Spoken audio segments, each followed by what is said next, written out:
Assalamualaikum warahmatullahi wabarakatuh. Bismillahirrahmanirrahim. Alhamdulillahi rabbil alamin wa bihi nasta'inu ala umuri dunya waddin wa ala alihi wa sahbihi ajma'in. Amma ba'du. Melanjutkan pelajaran yang kemarin, tahsis, sekarang mujmal dan mubayyan ya.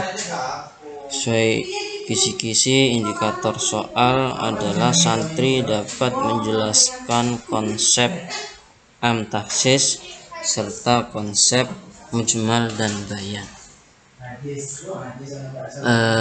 Mujmal sendiri adalah sesuatu yang membutuhkan pada penjelasan ya. Ma ikhtaja wa iftaqara ilal bayan. Dalam kitab lain yang juga insyaallah ya menjadi referensi dalam soal, kitab Tashilul Turqat, yakni nadam-nadam waraqat ya. Di situ dijelaskan maka muhtajan ilal bayan fa jumlatun wa dhabitul bayan ikhraju min halil iskal ila tajalli wa ittidahil hal ila akhir ya. Pengertiannya sama ya, sesuatu yang membutuhkan pada penjelasan, tambahan yang tidak ada di dalam kitab Qawaidul Asasiyah ya. Mujmal sendiri itu bisa dikatakan sesuatu yang belum jelas petunjukannya ya. Dari definisi-definisi di atas akan kami sebutkan lafadz-lafadz mujmal ya. Lafaz-lafaz yang mujmal ada kalanya berupa mufrad, ada kala juga berupa murakkab. Mufrad itu tunggal satu, murakkab adalah tersusun, baik itu idhofi dan tersusun lainnya. Dan termasuk mufrad diantaranya adalah lafaz quru atau lafaz yang diletakkan untuk dua makna secara hakikat, jadi mempunyai makna, yakni lafaz-lafaz yang mustarak, yang ada kesamaan atau hubungan, seperti lafaz al-qur'u atau quru yang diletakkan untuk menunjukkan makna suci dan makna haid. Yang termasuk dari yang mufrad juga adalah lafaz yang layak untuk diarahkan pada dua makna dengan adanya dalil keserupaan dalam sebuah titik persamaan. Lafaz an-nur yang biasanya digunakan untuk akal atau matahari. Dalam contoh yang lain itu adalah yadin ya, bisa dikatakan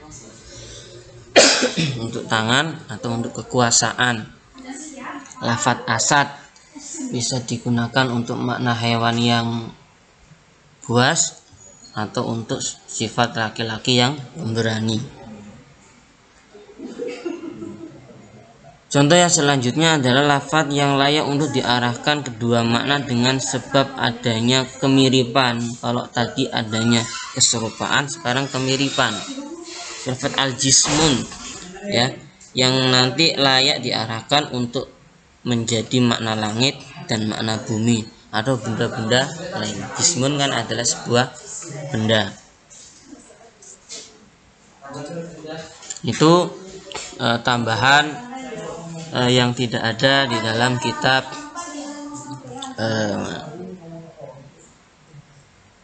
Qawaidul Asasiyah.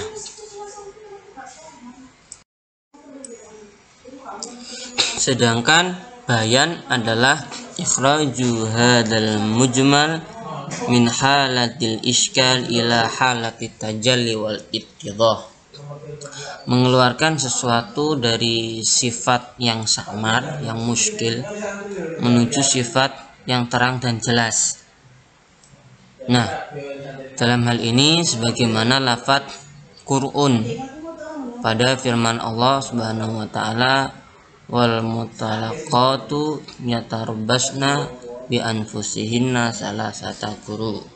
Lafadz quru yang artinya wanita-wanita yang ditalak hendaklah menahan diri, menunggu, melakukan iddah selama 3 kali quru. Nah, lafadz quru ini adalah lafadz yang mujmal, karena lafadz quru telah digunakan untuk 2 makna, ya, yakni makna haid dan makna suci, sebagaimana penjelasan yang sebelumnya ya, yang sudah saya beritahu. Yang ada di tambahan itu sebagaimana lafadz quru ya, digunakan untuk 2 makna secara lughat. Secara hakikinya memang dibuat untuk makna 2, makna suci dan makna haid. Yang mana kemudian oleh golongan Syafi'iyah, Imam Syafi'i menggunakan lafadz quru sebagai makna suci dalam ayat tersebut, sehingga dapat diambil faidah bahwasanya iddahnya seorang itu ketika atau selama 2-3 kali masa suci. Talak, haid, suci, haid, suci, haid, suci lagi secara sempurna. Itulah iddah menurut dari Imam Syafi'i. Akan tetapi oleh golongan Hanafiyah atau Imam Hanafi, madhab Imam Hanafi, yang digunakan adalah makna haid, sehingga iddahnya seorang perempuan adalah 3 kali masa haid yang sempurna. Berarti talak, haid 1 sempurna, suci, haid lagi sempurna, suci, haid lagi sempurna. Itu kalau sudah suci berarti itu sudah melewati masa iddah. Itulah contoh lafadz mujmal, karena membutuhkan penjelasan apakah quru ini dimaknai suci apa dimaknai haid. Contoh lagi lafadz ya'ful ladzi biyadihi uqdatun nikah, ya, atau yang artinya atau dimaafkan oleh yang memegang ikatan nikah. Nah, dalam lafadz uqdatun nikah ini contoh yang murakab, ya. Tadi kan di bab penjelasan tambahannya adalah lafadz mujmal itu ada kala yang mufrad tunggal, ada kala yang murakab tersusun. Nah, uqdatun nikah ini termasuk ya tarkib idhafi, mudhaf ilaih. Uqdatun itu mudhaf, an nikahnya adalah mudhaf ilaih. Nah, pada lafadz uqdatun nikah ya, ini lafadz yang mujmal, yang biasanya yang terkadang digunakan untuk pemegang ikatan nikah itu adalah ada yang mengatakan seorang suami, ada yang mengatakan dia adalah seorang wali nikahnya.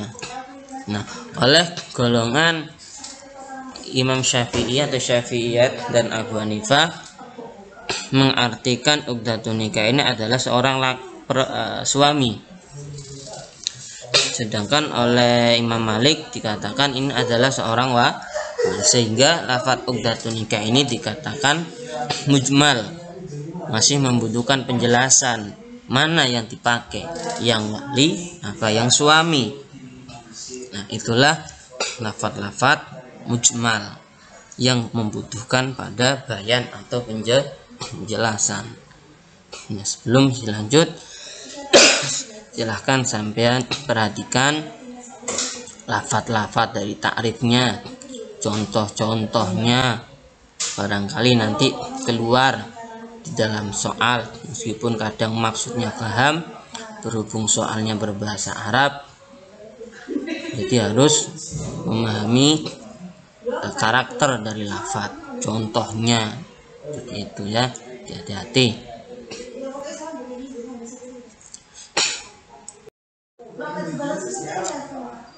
Selanjutnya di dalam bab mujmal itu pasti ada kaitannya dengan apa itu nas, apa itu dohir, apa itu muawwal atau takwil ya. Nas sendiri adalah kullu lafdin waridun la yahtamilu ila makna wahid. Setiap lafaz yang turun ya warid dari Allah atau berlaku yang sudah jelas hanya menggunakan satu makna. Nah, dan menurut pendapat lain, nas sendiri adalah sesuatu yang dibersihkan dari makna takwil. Berarti ya makna yang pertama, yakni sesuatu yang dapat dipaham oleh pendengarnya seketika diturunkan atau didengarkan, sebagaimana firman Allah, fasyamu salasati ayyamin fil haji wa sab'atin idza raja'tum tilka asyaratun kamilah. Fahadha la yahtamilu ma zada ala asyrah. Ini sudah jelas dalam firman Allah ini tidak puasanya tidak lebih dari 10 karena sudah jelas tilka asyaratun kamilah. Nah, dalam bab mujmal, nas ini adalah berfungsi sebagai penjelas. Nas sendiri secara bahasa berasal dari kata minas syahatul ursi ya, yang berarti singgasana pengantin yang lazimnya diletakkan di tempat yang tinggi agar dapat dilihat oleh yang memandang. Maksudnya apa? Maksudnya pemahaman nas itu pemahaman yang paling tinggi melebihi yang lain dalam pemahaman maknanya, yakni tanpa tergantung atau membutuhkan hal lain, hal dalam artian sudah jelas nas ya, tidak membutuhkan penjelasan. Itulah yang nas ya, sudah jelas.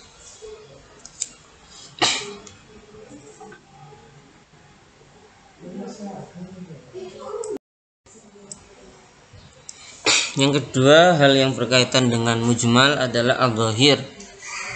Dhahir sendiri adalah lafaz yang samar di antara dua makna, yang mana yang dikehendaki adalah makna yang lebih jelas. Jadi ada dua makna ya, lafaz yang sama di antara dua makna, makna rojih unggul dan makna yang marjuh yang diungguli jelas dan yang tidak jelas. Atau secara singkat, dhahir adalah lafaz yang menunjukkan makna dominan, makna unggul ya, yang melebihi hal lain. Yang kecil kemungkinan ada makna lain, sebagaimana lafaz asadun ya. Lafaz asadun ini dominan atau unggul, biasanya digunakan untuk makna hewan yang luas. Karena itu adalah makna hakikinya. Dan lafaz asadun sendiri tidak digunakan atau tidak dipalingkan untuk makna yang lain yang jarang diunggulkan ya, yang jarang digunakan, atau makna marjuh. Makna marjuh yang jarang diunggulkan itu adalah makna laki-laki yang pemberani, ar-rajulus suja. Karena ar-rajulus suja ini adalah makna majazi dan dalam zahir ini tidak digunakan. Ya, jelas mana yang zahir, mana yang nas.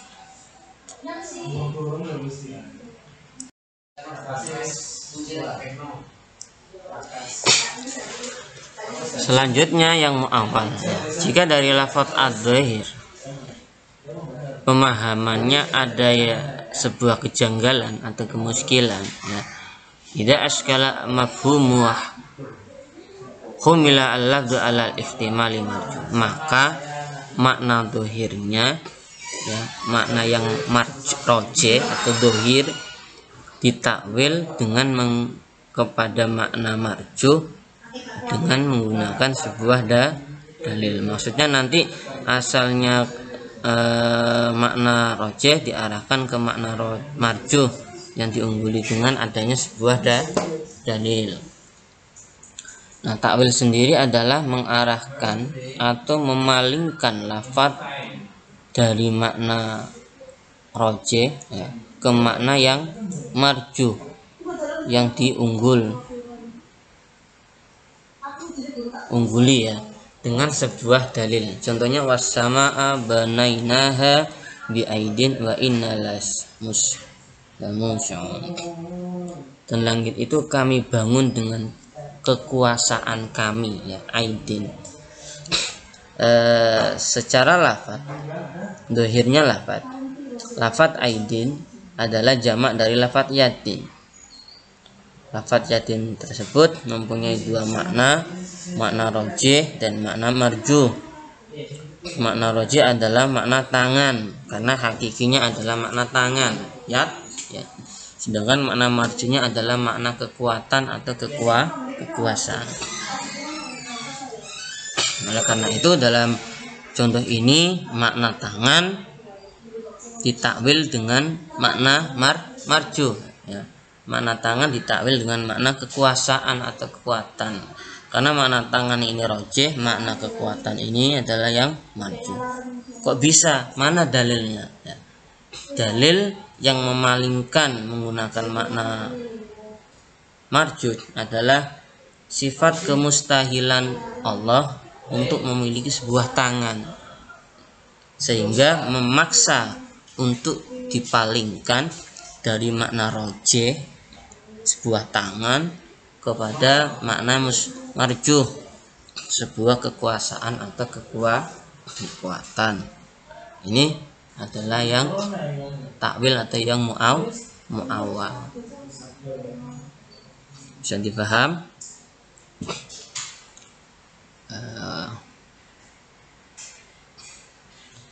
Kalau ada yang kurang paham bisa ditanyakan ke ustazah pendamping atau ke wali kelasnya masing-masing. Sebelum kita selesaikan, ada beberapa contoh soal IB tahun sebelumnya yang mungkin bisa sebagai acuan untuk menghadapi IB tahun ini.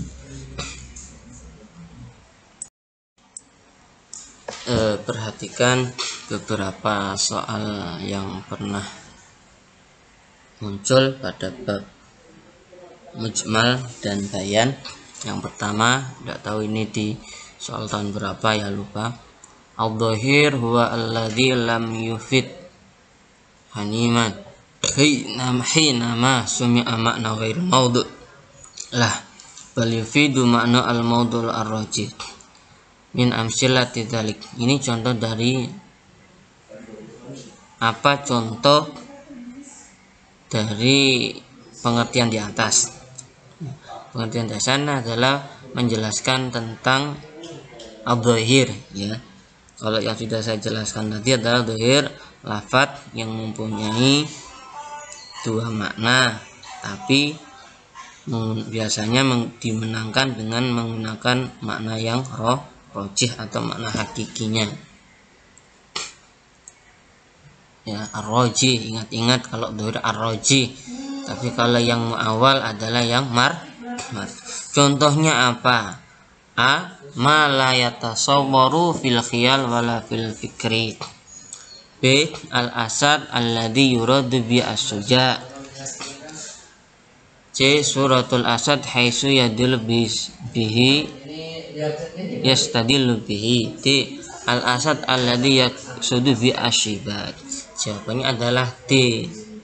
Nama asadud yang biasa yang dimaksud atau yang digunakan untuk asyiba sesuatu yang ganas.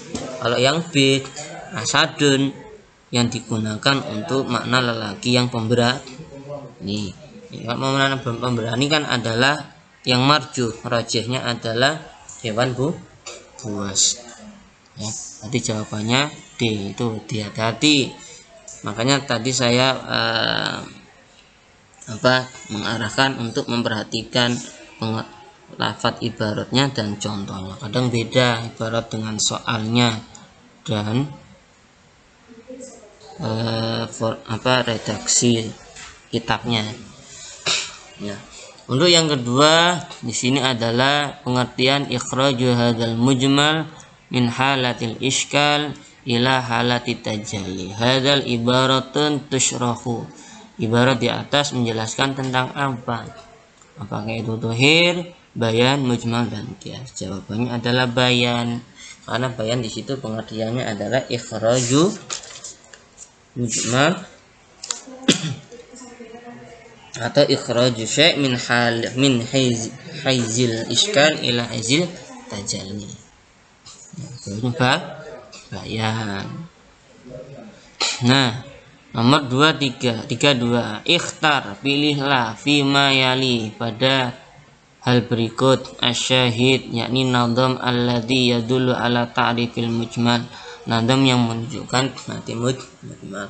Bagaimana yang saya tambahkan tadi di syat atau bab yang pertama, di situ ada nadham, ya, nadham tentang pengertian mujmal. Di situ tadi bisa saya baca, maka muhtajan ila bayani wa mujmalun wa dhabitul bayani. Mana? Ikhraju min halil iskal ila tajah, itu bayan. Maka muhtajan ilal, sesuatu yang butuh pada penjelasan, wa mujmalin wa dhabitul bayan. Maka jawabannya B. Kakur'in ini contoh dari mujmal, ya. Wahadul ladul ya'umu ini contoh nadam dari am. Kalau kakur'i wa huwa wahidul aqra, itu adalah contoh dari mujmal. Kalau menunjukkan pengertian ta'riful mujmal, bukan contoh mujmal. Kalau nanti soalnya jika di ala misalil mujmal berarti yang C. Tapi kalau ta'rifil mujmal berarti yang B. Kalau yang A adalah untuk yang bayan. Kurang lebihnya mohon maaf. Semoga bermanfaat. Wal afu minkum. Wassalamualaikum warahmatullahi wabarakatuh.